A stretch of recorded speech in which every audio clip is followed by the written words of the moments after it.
Buksan po natin sa Bible ang Awit 104 verse 1 to 9. Sabi po ng Panginoon, purihin ang Panginoon o kaluluwa ko. O Panginoong kong Diyos ay totoong dakila. Ikaw ay nabibihisan ng karangalan at kamahalan.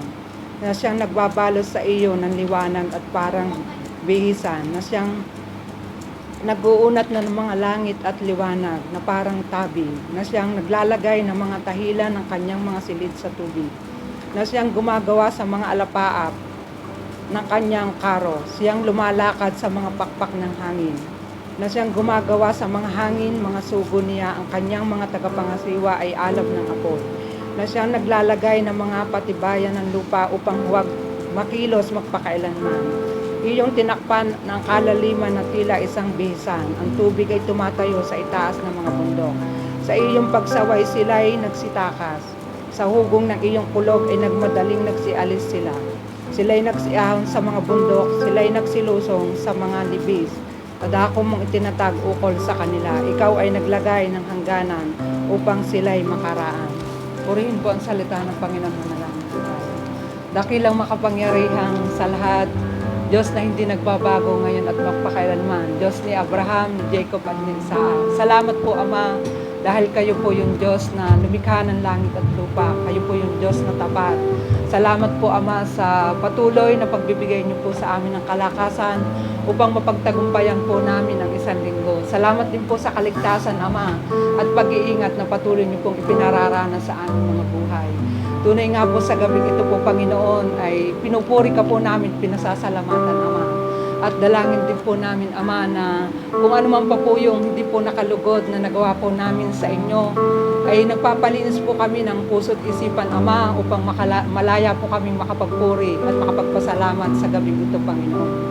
Dalangin din po namin, Ama, ang gawain ito po, Panginoon. Yung banal mo pong Espiritu, ang tunay na kumilos po sa lugar na ito po, Panginoon. Salamat po sa opportunity po, Panginoon, na patuloy mo pong ipinagkakalob sa amin upang makatayo po kami sa inyong harapan.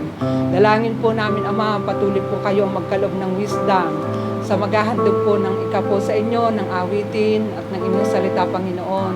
Ay tunay nga po na maranasan ang iyong kabanalan po, Panginoon. Ang iyong pagkalinga, ang iyong pagmamahal po, Panginoon, sa bawat isa. Tunay na kayo po yung makita, may taas at madakila sa gabing ito, Ama. At dalangin din po namin, Ama, na manggaling po sa iyo ang lahat ng pagpapala ng nais ng bawat isa dahil kayo po yung tunay na nagkakaloob ng mga bagay. Kung ano man pong mayroon kami, ina-acknowledge po namin sa gabing ito po, Panginoon, na kayo po ang pinanggagalingan ng lahat na kung ano man po yung naranasan namin sa aming mga trabaho, yung kalusugan, Panginoon, yung kalakasan, yung biyaya at grasya na nakamit po namin sa inyo, Panginoon.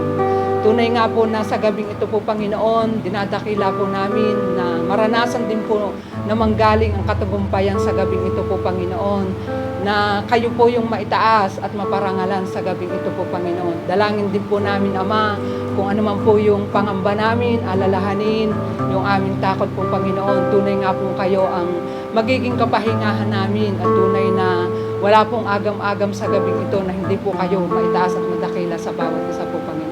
Sa iyo po namin pinagkakatiwala ang lahat, may pagdakila, pasasalamat at lahat ng parangal sa iyong pangalan. In Jesus' name.